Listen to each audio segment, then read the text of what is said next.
sebenarnya jawabannya. Maksudnya ya umum ya, rajin belajar, terus rajin ke laboratorium, rajin baca banyak jurnal. Jadi untuk menunjang tesis itu kan harus baca banyak jurnal ya. Terus ya rajin, khususnya teknik kimia ya harus rajin ke lab, melakukan penelitian, percobaan berkali-kali. Mengerjakan tesisnya. Jadi fokusnya itu tesis itu harus targetnya apa harus dicapai lah. Kayak gitu. Lebih sulit mana ketika skripsi dengan tesis? Skripsi dengan tesis. Kalau sulitnya skripsi dengan tesis, lebih sulit tesis. Ya mungkin tadi agak kebalikan ya. Jadi kalau S1 sama S2 susah mana? Susah S1 karena itu perkuliahannya banyak kan perkuliahannya. Kalau di S2 kan karena fokusnya di riset ya lebih susah. S2 tesis lebih susah daripada skripsi. Ya itu karena banyak buku yang harus dibaca, banyak jurnal yang harus dibaca, dan harus keterbaruannya harus ini kan ya harus ya jurnal yang baru-baru itu harus dibaca. Kayak gitu. Mas Dwi Tama lulus tahun 2015 untuk S2-nya. 2015. Nah, pikiran untuk S3 itu sejak kapan sih, Mas? Pikiran S3 saat S2. Jadi waktu S1 ya nggak ada pikiran S3, cuman ya mungkin ada, tapi tidak langsung gitu. Jadi kalau misalkan sudah ngambil S2, ya pengen sih S3, cuman kan wah nanti aja lah S2 dulu ya. Cuman saat S2 itu juga kepikiran, akhirnya ya kepikiran S3, cuman awalnya itu tidak langsung, jadi tidak lulus langsung lanjut S3, tidak seperti itu. Ya pengennya kerja dulu entah di industri untuk mendapatkan pengalaman gitu. Jadi ya itu sih, tapi ya rezekinya itu sih saat lulus berangkat itu. Tapi jadi ya flashback aja ceritanya itu. Kenapa kepikiran langsung S3? Itu saat tengah-tengah S2 atau tahun 2 awal ya. Tahun kedua awal. Semester 3. Itu dimulai adalah beberapa beasiswa ya.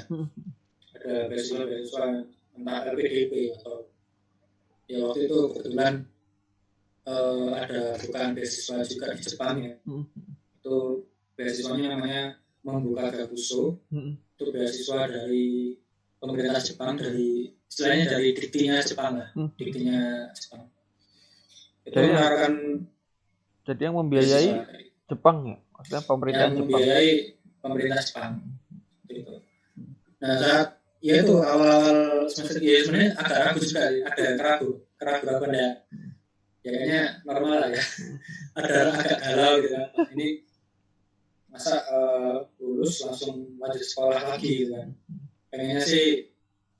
Pengen kerja dulu atau mencari pengalaman dulu kan. Cuman karena ada itu ya udah coba aja, ada kesempatan kayak gitu. Itu untuk keberangkatan tahun 2015. Jadi waktu itu kalau nggak salah itu kan kalau apply beasiswa itu kan biasanya 1 tahun sebelum dimulai programnya kan. Gitu. Iya itu. Kalau beasiswanya sendiri Mas, sebenarnya itu memang dibuka tiap tahun atau memang tertentu kira-kira? Jadi ini khusus Max ya. Maksudnya Max ini adalah dikti. Jadi Membuso. Jadi beasiswa Membuka Gakuso atau Membuso ini yang disediakan oleh pemerintah Jepang itu dibuka setiap tahun. Jadi ada 2 skema, U2U dan G2G. U2U itu university, G2G itu government to government. Nah itu setiap tahun itu dibuka. Nah untuk G2G sendiri setiap tahun malah 2 kali kalau nggak salah, 2 kali dibukanya itu ada dua kali. Itu kalau G2G government to government, jadi itu memang ya mungkin ini salah satu kerjasama untuk kerjasama antara negara Jepang dan Indonesia ya. Jadi antara pemerintah Indonesia dan pemerintah Jepang itu menjalin kerjasama, salah satunya ya beasiswa ini, musuh ini. Jadi itu untuk G2G itu ada tes untuk di Indonesia sendiri itu tesnya itu bukan serentak ya, itu berlaku nasional. Jadi seleksinya itu seleksi nasional. Satu Indonesia itu memperebutkan berapa kuota. Jadi misalkan setiap tahun itu kuotanya berubah-ubah, itu menyesuaikan kondisi keuangan. Kalau saya di sana itu dengar-dengar ya, itu menyesuaikan kondisi keuangan Jepang sendiri. Gitu. Nah itu G2G itu jadi satu Indonesia itu di ranking di ADU. Jadi ada tes tulis, ada tes bahasa, tes wawancara, tes bahasa ini tes diutamakan yang bisa bahasa Jepang. Untuk G2G itu artinya terbuka untuk perguruan tinggi negeri maupun perguruan tinggi swasta? Ya, terbuka untuk perguruan tinggi negeri maupun perguruan tinggi swasta. Untuk G2G sendiri bisa misalkan dari awal, nggak tahu nih kampus mana yang akan dituju, itu bisa ikut tes. Nanti kampus yang mana penempatannya itu bisa di akhir saat akan diterima. Itu untuk G2G. Satunya lagi itu U2U. U2U itu university. Jadi ini lebih khusus karena ini kerjasama antar universitas di Indonesia dan universitas di Jepang. Jadi contoh ITS itu di kasus saya ini, ITS itu punya MOU atau kerjasama dengan Hiroshima University. Jadi setiap itu pun tidak setiap tahun sih, tidak setiap tahun ada kuota untuk U2U ini. Jadi kalau pengalaman ya U2U ini kan ibaratnya karena antar universitas atau lebih spesifik bisa juga antar lab atau antar profesor.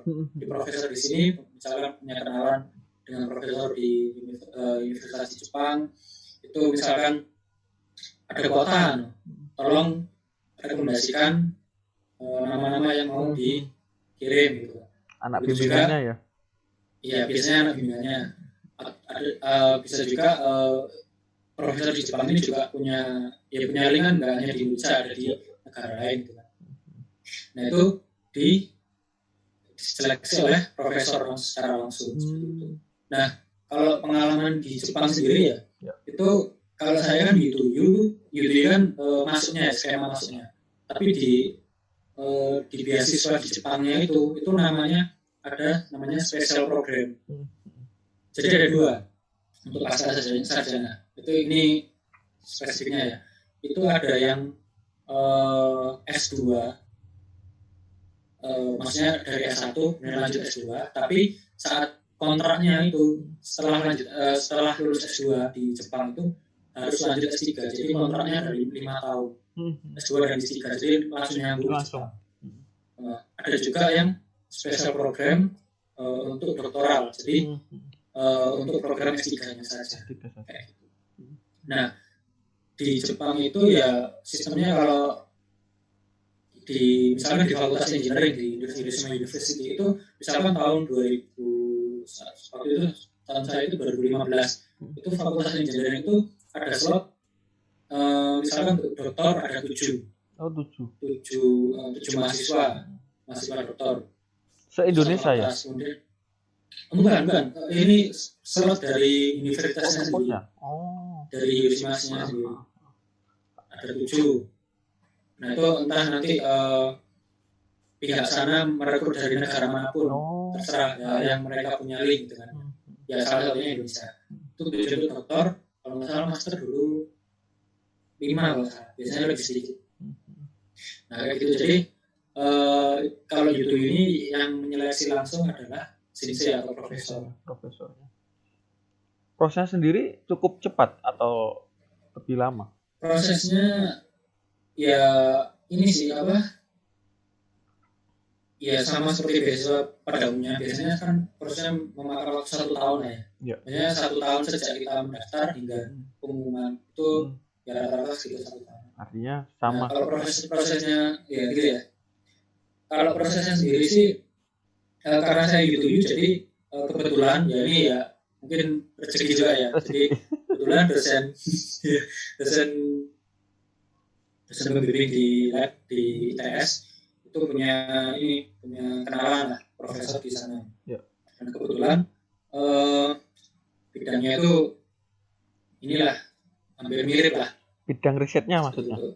Bidang risetnya hampir mirip. Kemudian karena di pihak university ada kuota slot untuk beasiswa ini yang tadi itu ya. Jadi setiap kampus kan beda-bedanya. Jadi menawarkan ini ada beasiswa, apakah ada mahasiswa yang mau diajukan untuk jika lolos akan mendapatkan beasiswa full untuk melanjutkan doktor. Nah, jadi seperti itu. Akhirnya mengajukan nama, kita yang melengkapi berkas-berkas. Gitu. Waktu mendaftar dulu optimis diterima? Optimis diterima enggak juga. Enggak juga. Ya karena ya mungkin sekarang saya mudahnya gini ya. Maksudnya ya nanti terus lah. Enggak berambisi lanjut karena ya memang awalnya niatnya memang setelah S2 yang enggak langsung S3. Ya. Jadi tapi kebetulan ada kesempatan, ya udah dicoba aja. Optimis ya optimis karena kalau kita mendaftar otomatis kan pasti punya peluang kan. Nah, peluangnya besar atau kecil kan terserah yang menyeleksi. Tapi kan pasti ada peluang ya. Optimis ya ada. Ya akhirnya ya pesimis juga ada karena ya itu balik lagi saya kan bukan murid yang excellent dengan IP yang tinggi ya itu. Tapi ya alhamdulillah dapet gitu. Mas Witama pertama kali menginjakkan kaki di Jepang nih. Itu udah mungkin berapa tahun yang lalu ya? 5 tahun yang lalu. Apa perasaannya Mas Witama? Campur aduk. Jadi ya pertama ya ini adalah pengalaman pertama saya itu ke luar negeri pertama kali. Sendiri lagi? Sendiri. Dan ditambah ini bukan untuk main, bukan liburan, tapi untuk sekolah lah ini. Jadi kan kalau dulu, apalagi ada senior-senior yang juga lanjut di Hiroshima University juga ya, yang satu lab juga. Itu pengalamannya gimana itu sebelum berangkat itu sudah tanya-tanya. Agak insecure, khawatir lah di sana gimana, budaya kerjanya bagaimana. Gitu. Tapi artinya senior dari kampus banyak ya di sana? Banyak, jadi ya mungkin itu ya karena ITS khususnya teknik kimia ya itu banyak lulusan dari Hiroshima University ya atau banyak dari lulusan Jepang ya. Otomatis kan hubungan antar university ini baiklah ya. Jadi ya mungkin karena itu juga untuk mendapatkan kesempatan UTU juga.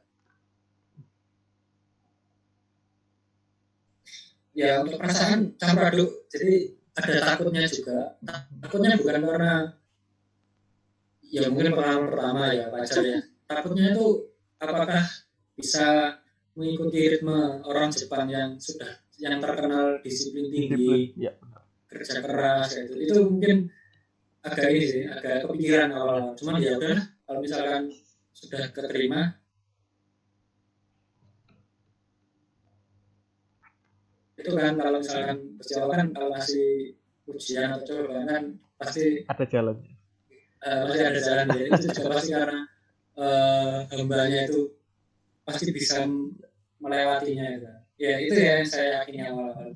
Berarti yang di Hiroshima University ini tidak hanya teknik kimia ya?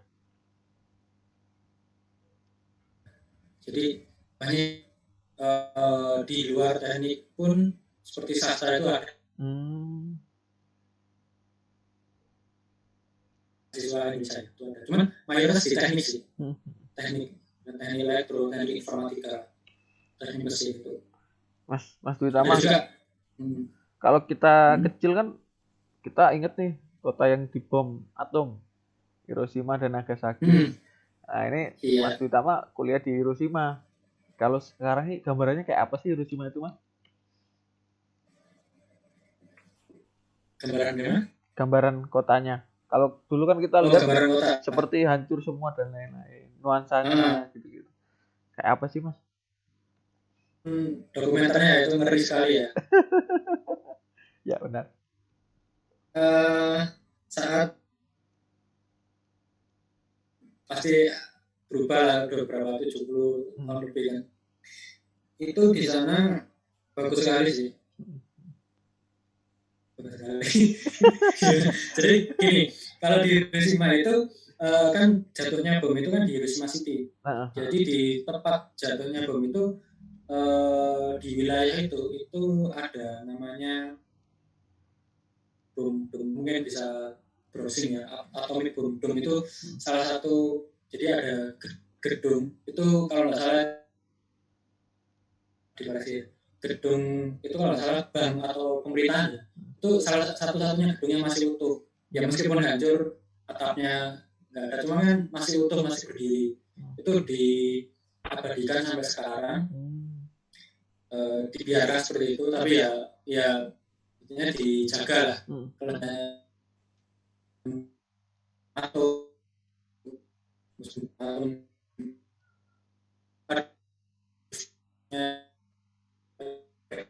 ingatan jatuhnya bom atom itu ada peristiwa kita apa ya,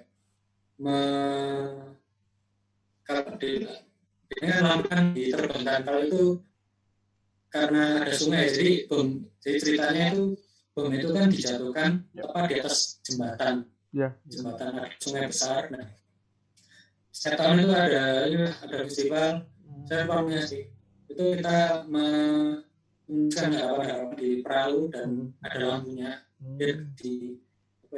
dihanyutkan di kali itu, di sungai itu. Ya bagus sih sebenarnya. Hiroshima bagus, kotanya tidak terlalu besar seperti Tokyo atau Osaka atau ini juga tambahnya sih. Kenapa Hiroshima tempat yang cocok untuk belajar? Sampai ada Hiroshima University yang bukan termasuk ini sih. Kalau di LPDP sekarang, kalau nggak salah itu sudah diparah dari daftar universitas yang bisa di-apply ya. Tapi di Jepang sendiri Hiroshima University itu khususnya engineering-nya ya, itu termasuk bagus. Oh, engineering-nya termasuk bagus. Itu pertama itu. Kemudian suasana kotanya sendiri itu ini tidak terlalu padat seperti di kota-kota besar Jepang. Tidak crowded lah. Nah itu menurut saya itu salah satu aspek juga untuk menunjang belajar, karena jadi ini Hiroshima itu ada 2 kampus. Yang kampus ada 2. Ada Hiroshima University yang ada di kota Saijo. Ini ada Hiroshima University yang di Hiroshima City yang di kotanya. Kalau jurusan kedokteran itu ada di Hiroshima City. Kalau yang di engineering sastra itu ada di Hiroshima, ada di Saijo itu kota kecil lah. Itu kalau digambarkan seperti di Indonesia itu ya sama kayak Mojokerto lah. Makanya kecil, mana-mana ada kalah yang mungkin kalau nggak ada universitas itu bakalan pas desa kali atau desa sepi lah ya. Nah itu salah satu penunjang belajar lah kalau saya ya. Jadi itu tidak sebanyak kota besar. Mas Ditama, koneksinya agak jelek ini. Iya. Mas, kalau dari sistem pendidikan sendiri nih, kan tadi sampai S2 di Indonesia, lalu ke Jepang, apa sih bedanya sebenarnya, Mas? Sistem pendidikan di sini sama di Jepang, Mas? Kalau dari persepsi Mas Ditama. Bedanya, lihat dari samanya juga ya.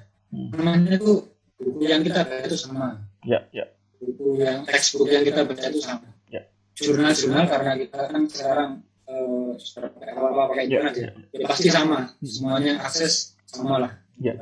Yang beda itu sistem pendidikan. Ini untuk pasca ya untuk Mas Ditama sendiri untuk S3-nya kira-kira pasca lah. Pasca itu oke. Jadi bedanya itu pertama kasat mata aja ya, dari fasilitas itu mungkin karena Jepang itu satu negara yang triple helix-nya antara development, education pendidikan, bidang pendidikan dan industri itu baik sekali ya. Jadi sehingga riset-riset di sana itu sudah ada pakemnya. Ya. Jadi misalkan government punya blueprint atau skema apa yang mau diraih, kemudian perusahaan di sana, industri di sana itu pengennya pengembangnya seperti apa. Nah di sini universitas mendukung. Jadi dari segi situ otomatis fasilitas atau dukungan dari government dan industri itu sangat bagus. Otomatis fasilitasnya lebih lengkap, lebih expert lah, lebih lengkap lah, karena yaitu saling membutuhkan antara tiga elemen ini. Artinya secara riset menunjang sekali ke industri ya Mas? Sangat menunjang. Ya mungkin dilihat dari ininya ya, dilihat dari bidangnya ya. Misalkan kalau bidang teknik kimia itu kalau saya kan kalau dulu dilihatnya defined particle teknologi, jadi itu lebih ke ininya sih, lebih ke research and development-nya. Masih belum terapan tapi blueprint-nya itu ada, jadi kedepannya itu mau seperti apa kan. Itu makanya didukung. Nah, jadi dari fasilitas itu memadai dan saat kita riset di sana itu menyenangkan karena ya untuk analisa mudah, untuk mendapatkan alat praktikum atau penelitian itu mudah kayak gitu. Untuk analisa ya kita bisa analisa sendiri, misalkan untuk XRD gitu kan, itu bisa langsung nyoba sendiri, bisa analisa sendiri. Kalau di ya bandingannya kan ini perbedaannya ya. Kalau di Indonesia kan ini karena fasilitasnya tidak selengkap di sana, maka kendala-kendala seperti kita punya sampel nih, punya hasil dari percobaan, kemudian kita analisa. Nah, hasil analisa di Indonesia terbatas, jadi ngantri. Misalkan mau analisa partikel ya, itu SEM atau XRD itu kan ngantri, jadi lama. Itu kan menghambat juga kan. Jangan-jangan kita sudah dapat datanya, belum sempat nulis, udah ada riset lain yang sudah publish, itu kalah kita ya. Nah itu kasarannya seperti itu sih kalau dilihat di fasilitas. Udah lama ternyata gagal. Nah, udah lama gagal, udah lama alatnya rusak, mau beli alat lagi lama nunggu inden. Nah itu mungkin yang belum benar-benar ini sih, benar-benar bisa dilihat lah, bisa dirasakan.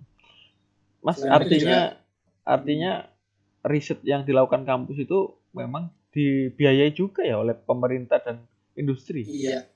Industri juga membiayai ya. Iya, jadi ada kerjasama juga antara kampus dengan industri misalnya. Mungkin kalau dari pemerintah itu menyediakan kan pemerintah regulasi ya, dan juga menyediakan beasiswa untuk SDM yang bekerja di lab gitu kan. Kemudian kalau di industri dan kampus sendiri itu kerjasamanya itu untuk pengadaan alat, untuk riset lah, untuk menunjang riset. Itu ini sih lengkap sih, menunjang sekali. Mas, itu dari fasilitas. Artinya kuliah di Jepang menarik dan kondusif juga ya? Menarik dan kondusif. Ya. Ada kendala bahasa enggak? Kan kita kendala bahasa ada. Ini untuk jadi gini. Awal-awal masuk ke Jepang itu kan ya mungkin karena saya basic bahasanya untuk bahasa Jepang juga tidak pernah belajar, Ya. di SMA juga nggak pernah dapat, les juga nggak pernah. Ya mungkin tahu dikit-dikit dari anime ya, itu juga banyak. Nah, kesana pun ya saat bertemu dengan sensei pun, sensei sudah bilang, profesor sudah bilang, tidak usah khawatir tentang bahasa Jepang, karena kamu kan mahasiswa doktor, mahasiswa internasional, outputanmu adalah jurnal, paper internasional yang berbahasa Inggris. Jadi lebih ditekankan di bahasa Inggrisnya. Itu ini untuk kehidupan risetnya ya. Jadi dari sisi sendiri nggak masalah. Pokoknya bahasa Inggris. Pokoknya kamu bisa publish dengan bahasa Inggris yang bagus itu sudah cukup. Nanti masalah kehidupan sehari-hari itu bisa dipelajari lah. Lama-lama kan ya bisa dikit-dikit meskipun nggak lancar-lancar kan. Yang ngomong saya juga nggak bisa gitu. Tapi kalau orang ngomong sesuatu ya mungkin sedikit-sedikit paham lah. Ya itu salah satu kendala sih untuk hidup ya. Cuman ya kebetulan juga di Hiroshima sendiri itu banyak juga orang Indonesia. Banyak orang Indonesia yang sekolah di sana. Jadi ya kita di sana saling membantu lah. Jadi untuk kendala bahasa itu ada, pasti ada ya untuk kehidupan saya. Cuman itu bukan yang utama. Karena yang utama di sana kan kita belajar sebagai mahasiswa doktor ya. Dan outputannya adalah jurnal bahasa Inggris. Jadi ya balik lagi tetap bahasa Inggris itu yang utama sih. Gitu. Kalau jurnalnya sendiri Mas, seperti apa sih spesifikasi atau kualitasnya yang harus diterbitkan? Nah ini masing-masing sensei itu profesor beda-beda. Ada yang targetnya tinggi, misalkan harus Q1. Ada yang misalkan publish harus 5 atau 4 gitu. Atau 3 gitu. Itu masing-masing. Q1 itu apa maksudnya Mas? Oh iya, Q1 ya. Jadi kalau di jurnal itu ada Q itu kuartil ya. Jadi ada, kalau di statistik kan ada 4 bagian ya. Q1, kuartil 1, 2, 3, dan 4. Nah, yang kayak di koordinat Kartesius itu? Ya bisa juga digambarkan seperti itu ya. XY itu. XY ya. Itu masing-masing Q kuartil itu Q kan Q1, Q2, Q3, Q4. Semakin Q1 yang paling tinggi. Maksudnya jurnal ini itu paling banyak. Ini enggak tahu ya, ini sepemahaman saya, kasaran saya. Cuman Q1 itu intinya yang paling tinggi lah, yang paling bagus di antara kuartil 2, 3, dan 4. Nah, pengelompokan jurnal kuartil 1, 2, 3, dan 4 ini didasarkan dengan ini impact factor dan citasinya. Jadi semakin banyak jurnal dicitasi atau menjadi rujukan oleh jurnal-jurnal lain, otomatis akan lebih bagus ya. Selain itu juga manajemen dari pengelola jurnal tersebut. Seperti itu sih. Kalau disertasi dengan tesis lebih susah mana? Disertasi. Oh, disertasi. Kalau S1 kan kita tahu skripsinya di akhir, tesis di akhir. Kalau disertasi itu kayak apa sih? Apa bisa di tengah, di awal, di akhir? Apa sama? Kalau disertasi mulai dikerjakan saat tahun pertama program doktor. Jadi memang umumnya kan ini kan kalau di Jepang ya, Jepang sendiri kan by research. Jadi S3 di nggak tahu jurusan lain ya, di departemen lain atau bidang lain. Cuman kalau di teknik kimia sendiri itu mahasiswa S3 itu hanya fokus ke riset, jadi tidak ada kuliah. Adapun misalkan mau ikut kuliah itu bisa ya sit in gitu bisa. Cuman ini nggak tahu kalau di kampus lain ya. Ini ini di Wisma itu karena base, jadi ya full research, jadi Sejak masuk full kayak research. kerja lah. Full research, jadi kayak kerja lah ya. Kita datang sebagai researcher, kita meneliti sesuatu, kita nulis ya gitu lah. Kalau dibilang sulit ya sulit disertasi pasti ya. Bedanya ya itu. Mas Dudama, ketika berangkat ke Jepang nih, saat S2 atau baru awal mau ke Jepang, sudah ada gambaran ide yang mau di riset nggak sih? Kan tadi diceritakan nih, awal langsung harus riset. Awalnya dari sini sudah punya gambaran atau di sana apa ya, ada bantuan dari profesor? Jadi ini juga pengalaman dari teman-teman juga ya. Maksudnya teman-teman di sana itu skemanya seperti apa, masuk ke S3 di Jepang seperti apa. Jadi pertama misalkan kita punya topik atau bidang ya, itu teman-teman di sana itu biasanya mencari profesor yang sebidang atau sejalan lah dengan riset kita, sehingga nanti saat kita di sana itu bisa bisa melanjutkan riset kita yang ada di Indonesia, yang mungkin di Indonesia membutuhkan riset apa gitu kan ya, untuk melanjutkan ya kita kerjakan di Jepang. Nah itu kita cari profesor atau ya supervisor yang sejalan, yang sebidang lah, setopik lah.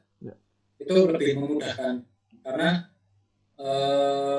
dengan kita mengerjakan bidang kita sendiri, otomatis kan sudah tahu celahnya, misalnya sudah tahu apa yang harus akan dilakukan selama di sana gitu. Bisa langsung turunin. Bisa langsung turunin sama bidangnya. Gitu. Ada lagi yang memang nurut dengan riset di sana. Jadi ya balik lagi ya, karena riset di sana itu sudah terplanning ya. Misalkan lab ini atau profesor ini punya bidangnya itu, dia itu bidang tertentu ya, dia itu pasti mengerjakan riset yang itu aja gitu. Karena itu karena mereka kan sudah ada kerjasama dengan pemerintah, ada kerjasama dengan industri, otomatis kan risetnya mereka itu sudah terplanning lah. Terplanning. Nah, saat kita masuk ke lab mereka atau masuk sebagai student ya, sebagai mahasiswa S3 di sana, itu otomatis harus mengikuti jalur mereka, karena ya itu riset mereka itu sudah sudah fix lah ya. Mereka mau tahun ini mau ngapain, terus risetnya kemudian mau ngapain gitu, bidangnya apa gitu, kayak gitu. Nah misalkan nanti kita di sana punya apa ya, kan kalau bedanya S3 dengan S2 itu kan novelty ya, keterbaruan ya. Jadi kita harus punya sesuatu yang belum ditemukan oleh orang lain, istilahnya gitu, kasarnya gitu. Nah nanti entah di sana dalam proses risetnya itu ada ada riset atau ide-ide yang kita lakukan itu bisa seperti itu. Tapi tetap sih kalau misalkan, jadi pertama kita harus cari profesor yang sebidang. Kemudian misalkan tidak sebidang, ya kita mau tidak mau harus mengikuti profesor itu, riset dari bidang profesor tersebut.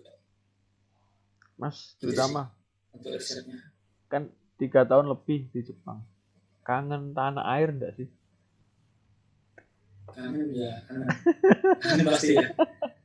Otomatis keluarga pasti ya, keluarga, terus ya kangen dengan keriuhan, ketidakaturan Indonesia juga pernah. Ini beneran enggak mengada-ngada. Jadi kan Jepang itu kan budayanya, disiplinnya tinggi ya, jadi misalnya antri atau orang-orang di sana itu sangat mematuhi peraturan gitu. Bahkan di sana itu bunyi klakson mobil pun sangat jarang sekali. Mereka akan sungkan untuk mengklakson mobilnya, meskipun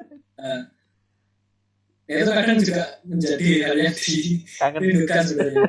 Iya, contohnya saya ingat itu waktu itu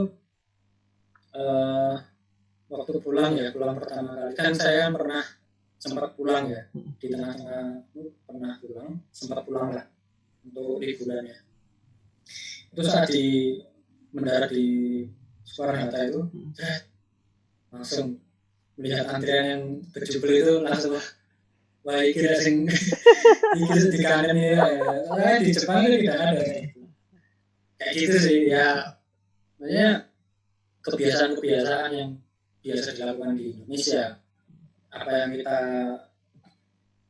ya itu sih yang namanya sih ya keluarga pasti lah ya otomatis lah. Tapi Jepang sendiri negara yang aman ya, artinya pencurian apa? Aman sekali. Jadi di Jepang itu misalkan kita pulang larut malam pun itu tidak was-was gitu. Misalkan kita nge-lab sampai larut malam. Itu ini juga kata teman-teman yang cewek terutama ya, yang perempuan ya, itu katanya nggak was-was pulang jam 12 malam jam 1 wis misalkan ada kerjaan di lab pulang malam mereka nggak aneh soalnya relatif lebih aman. Kalau di sini itu karena di kota kecil ya. Kalau di sini kan takutnya double, takut begal sama takut hantu. Nah, ini pengalaman sih kalau hantu sebenarnya banyak juga teman-teman yang sempat lah ketemu. Iya ya modelnya ya hantu tanah sih. Ya nggak tahu itu sugesti atau apa ya. Kalau misalkan keamanan sendiri, misalkan barang hilang ya, ini pengalaman ya, ini menarik sih. Jadi saya sempat buku tabungan ya, itu sempat saya waktu itu ke supermarket untuk belanja bulanan kan, karena masak sendiri ya. Itu buku tabungan saya jatuh dari tas, kemudian saya nggak tahu kalau itu jatuh ya, dan saya baru tahunya itu besoknya karena ditelepon oleh kepolisian. Dia mengatakan ini buku banknya jatuh, buku tabungannya jatuh di supermarket ini, ditemukan oleh orang. Jadi langsung dari besoknya itu langsung ditelepon. Baru itu saya sadar, terus saya lihat di tas, oh iya memang nggak ada ini, berarti benar-benar jatuh. Jadi kalau misalkan kehilangan itu kebanyakan bakal dibalikin. Kembali. Satu lagi pernah di kereta waktu itu ya mungkin karena keretanya malam ya jadi agak ngantuk, jadi saya itu kondisinya agak lelah ngantuk, jadi dompet saya itu ketinggalan di kursi kereta baru sadar itu besoknya aku akhirnya lapor ke stasiun dari stasiun itu langsung ditelepon stasiun mana yang dilewati oleh kereta itu kan. Jadi akhirnya ditemukan di sini, ditemukan di stasiun sini.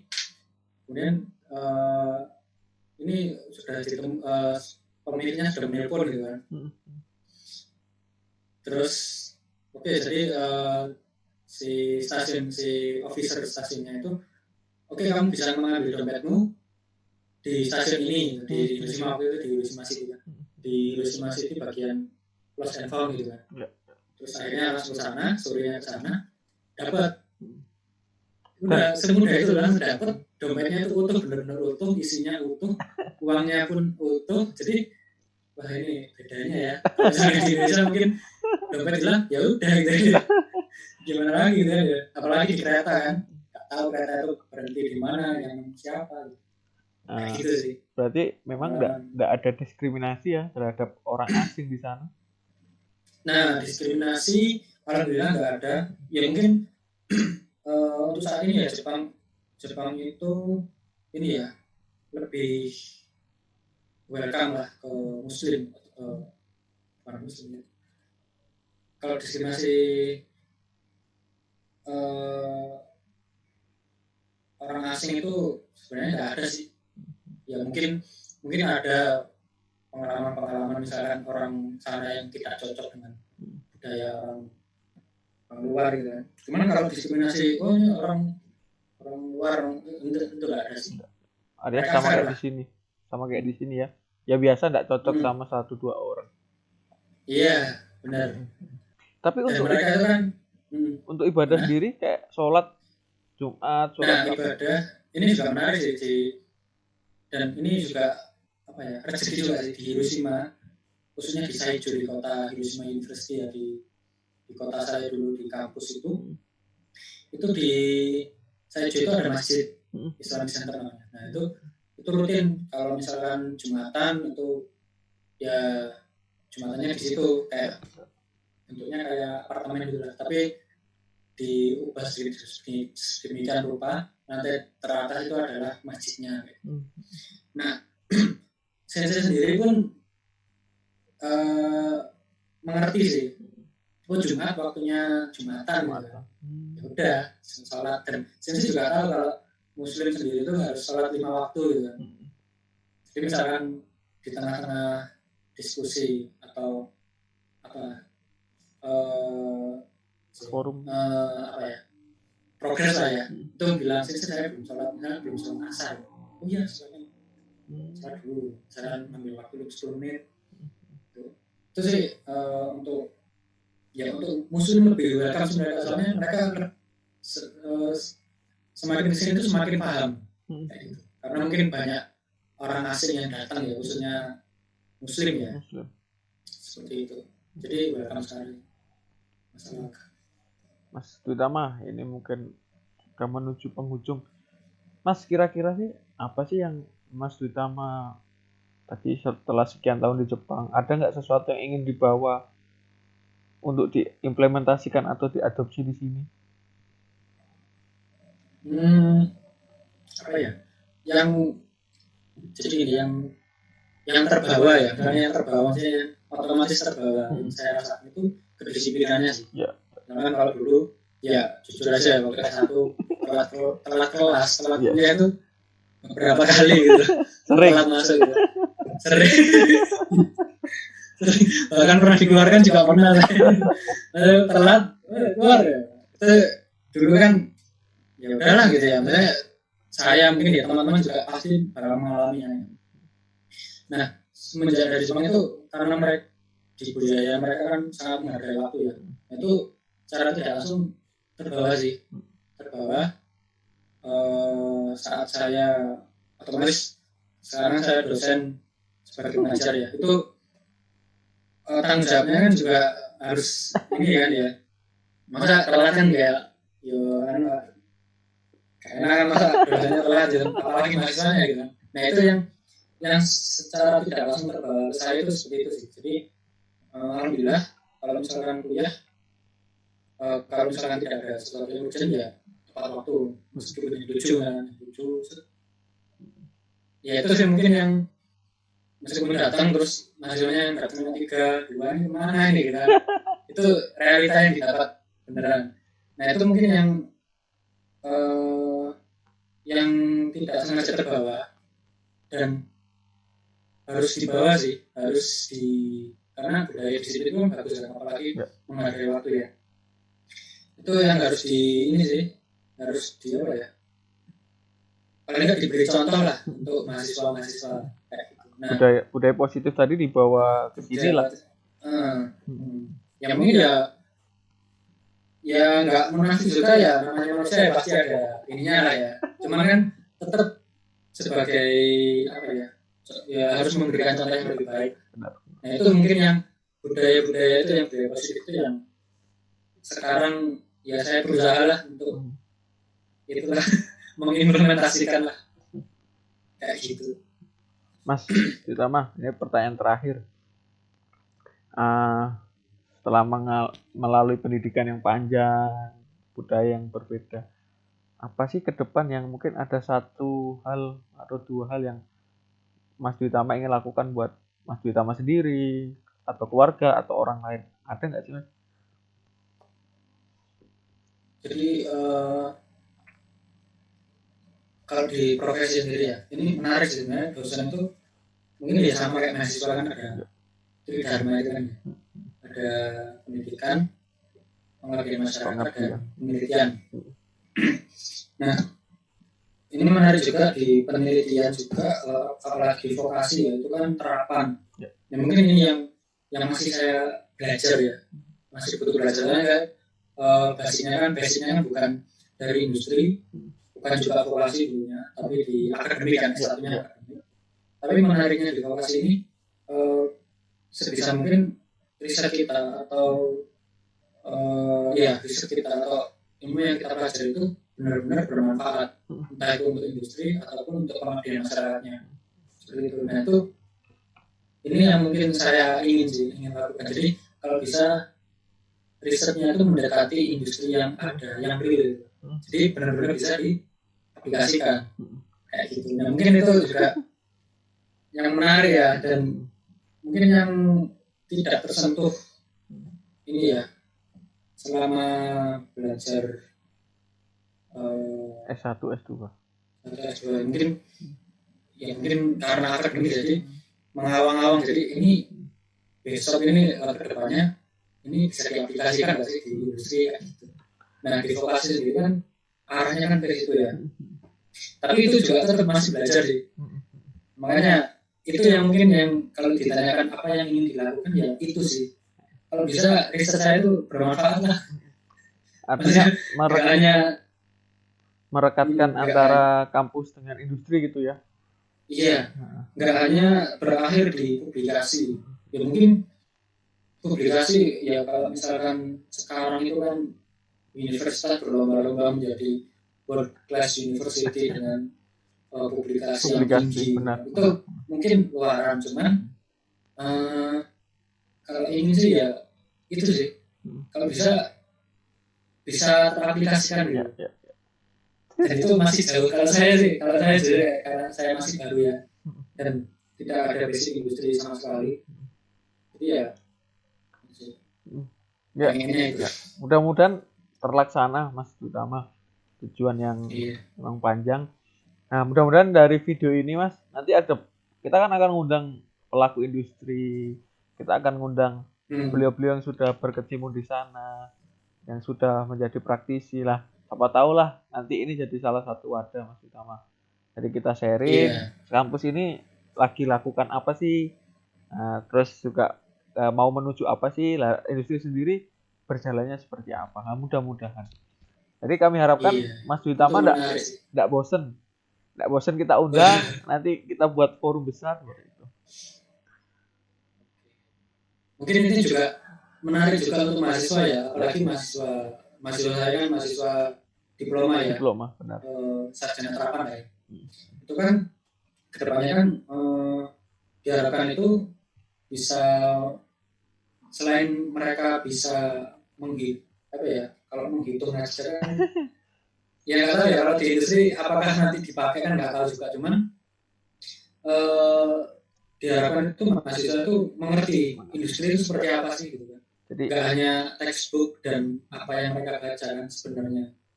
Jadi ibaratnya bisa lebih siap langsung kerja lah ibaratnya gitu ya. Nah iya itu sih harapannya. Sebenarnya goalnya itu. Ya mudah-mudahan Mas. Mudah-mudahan. Wah terima kasih banyak ini. Ini kita ngobrol banyak. Dan mudah-mudahan tidak bosan. Ya terima kasih atas sharing-sharing ilmunya, pengalamannya. Ya mohon maaf lah kalau misalkan ada kata-kata yang tidak berkenan, karena ya saya gitu. Saya masih baru, masih dosen juga baru, industri juga nggak ada pengalaman gitu kan. Tapi kalau kita share di YouTube oke ya? Harus oke. Malu maksudnya banyak orang yang lebih kompeten lah. Saya kan masih baru ya. Teman-teman dosen juga banyak. Siapa tahu nanti yang lain juga mau diundang gitu kan. Nanti dari teman-temannya Mas Dwi Tama juga mau diundang. Ya demikian Mas Dwi Tama, terima kasih banyak. Selamat malam. Terima kasih. Selamat beristirahat. Assalamualaikum warahmatullahi wabarakatuh. Waalaikumsalam.